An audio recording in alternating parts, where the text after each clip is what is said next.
परमात्मने नमः। मेरे सभी प्रिय सनातनी भक्तजनों को मेरा प्रणाम स्वीकार हो।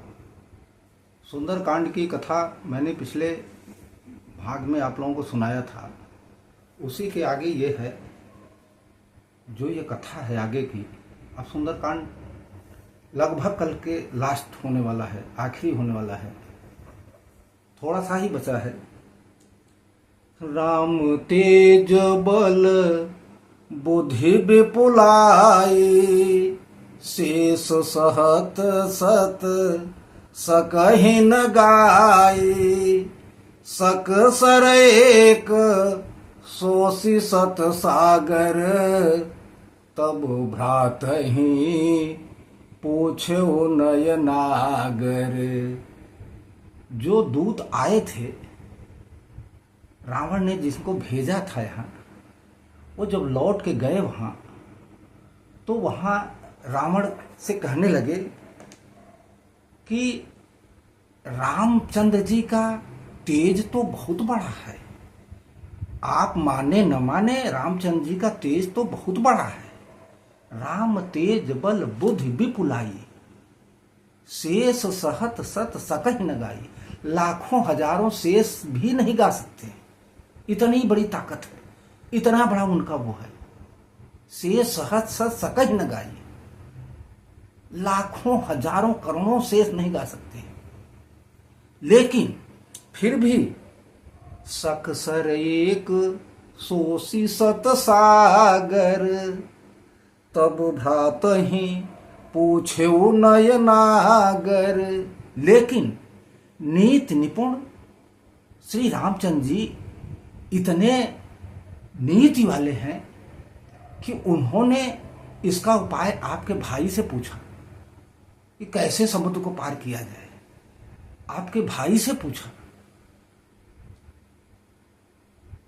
वो तो इतने वो हैं कि वो तो लाखों समुद्र को एक बाण से सोख सकते हैं, लेकिन इतने नीति निपुण हैं कि वो आपके भाई से पूछा कि बताओ इसका रास्ता क्या है।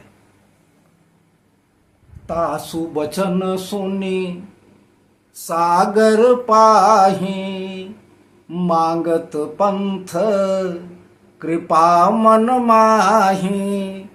सुनत बचन बिहसा दस सीसा, जो वसीमती सहाय कृत कीसा। इसका मतलब यह है, तासु बचन सुनि सागर पाही, मांगत पंथ कृपा मन माही। प्रभु श्री रामचंद्र जी अपने मन का जो है विनय करके उससे रास्ता मांग रहे हैं कि आप हमको रास्ता दे दो, हम उस पार चले जाएं। और आपके भाई से पूछ करके कर रहे हैं। इतने नीच निपुण हैं कि आपके भाई से पूछ के कर रहे हैं, अपने मन से कोई काम नहीं कर रहे हैं। तब रावण जो है हंसा, टहास करके बहुत जोर से हंसा। रावण जो है हंसा। सुनत बचन बिहसा दस सीसा, जैसे ही कहा वैसे रावण हंसा बहुत जोर से, टहास करके कहा अच्छा। तभी तो उसके जितने भी सेनापति हैं या सेना वो है, वो बानर के हैं। जो वसीमती सहाय कृत कीसा, इसीलिए उसके सब बानर सहायक हैं, इसीलिए हैं। अब हम समझ गए। अब जब जिसके बानर सहायक हैं, वो आगे क्या करेगा वो तुम खुद समझ लो। सहज भीरु कर बचन दृढ़ाई, सागर सन ठानी मचलाई। मूढ़ मृषा का करसी बढ़ाई, और रिपुबल बुद्धि था मैं पाई। रावण कह रहा अपने दूतों से, अरे दुष्ट, मैंने अब समझ लिया है जिस विभीषण को कितनी बुद्धि है, कितना वो है, हमको पता है। उसके कहने से जब इस तरह से कर रहे हैं, तो मैंने समझ लिया है कि शत्रु का कितना बल है। ऐसा ऐश्वर्य उसको कहाँ मिलेगा, ऐसा वो उसको कहाँ मिलेगा, ऐसा कभी मिल सकता है। विभीषण को हम जानते हैं, विभीषण ने क्या उनको सलाह दिया है, किस तरह कर रहे हैं, हम समझ गए हैं। वो हमसे नहीं जीत सकते हैं, हमारा कुछ नहीं कर सकते हैं। सचिव विभीषण सचिव सभीत, विभीषण जाके विजय विभूति कहाँ जगता के। सुनि खल बचन दूत ऋषि बाढ़ी, समय विचारी पत्रिका काढ़ी। अरे दुष्ट, जिसने मेरे भाई विभीषण से कह के ऐसा कार्य कर रहा है, वो क्या हमसे जीतेगा? उसकी सारा वो हाल तो हम जान लिए, समझ लिए ना, वो क्या हमसे जीतेगा? अब जब ऐसा दूत ने सुना तो उन्होंने रावण को कहा, अरे दुष्ट, तुम ऐसी बात करते हो? वो तुरंत लक्ष्मण जी वाली पत्रिका निकाले, तुरंत लक्ष्मण वाली पत्रिका निकाले।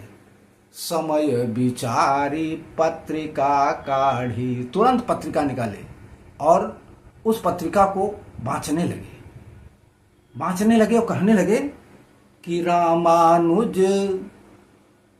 दीन्ही यह पाती, अनाथ बचाई जुड़ावहु छाती। ये एक चिट्ठी दिए हैं, इसको पढ़ के अपनी छाती में जो है ठंडक पैदा करो, ठंडक लाओ, जिससे आपकी छाती जो है ठंडी हो जाए।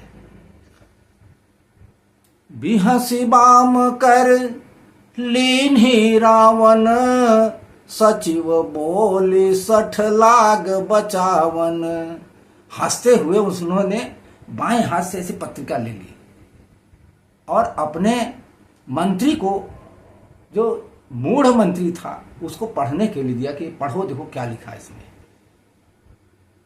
रावण उसको पढ़ने के लिए दिया कि इसको पढ़ो, इसमें देखो क्या लिखा है और हमको बताओ क्या लिखा है। बातन मन ही रिझाई सठ, जनी घाल से कुल खेस।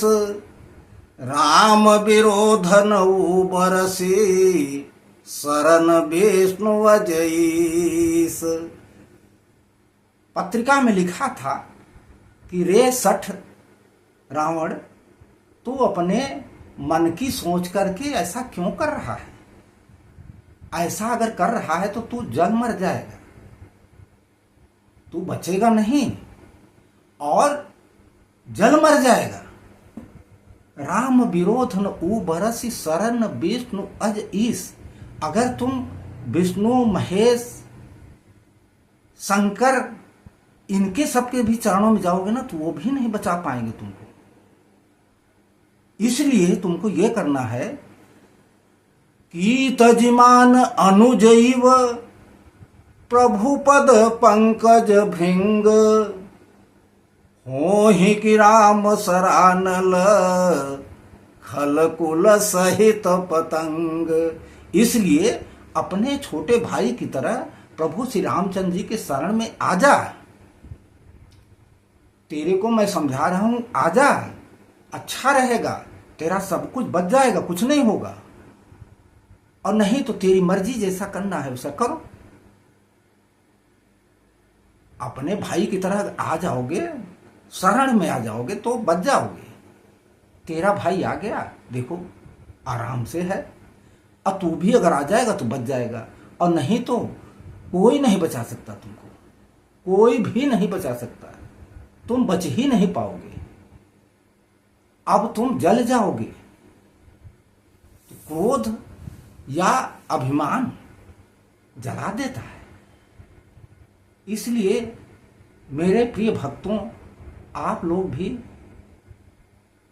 पूजा पाठ कीजिए चाहे न कीजिए, मन में क्रोध किसी तरह का न कीजिए, अभिमान न लाइए। आप कितने भी बड़े हो जाइए, अभिमान नहीं आना चाहिए।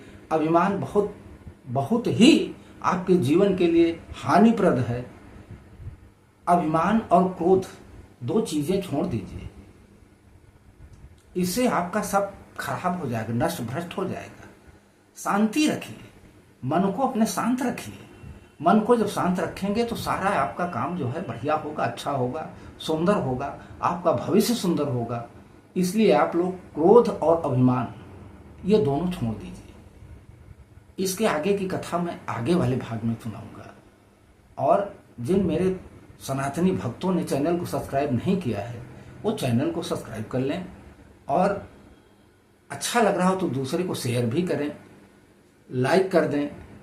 कमेंट बॉक्स में जय श्री राम, हर हर महादेव या जय श्री वीर हनुमान जो आप लोगों को पसंद आवे वो लिख दीजिए। मैं अगले भाग में फिर से मिलूंगा, और तब तक के लिए जय श्री राम, राधे राधे। बोलिए सियावर रामचंद्र की जय, पवन सुत हनुमान की जय।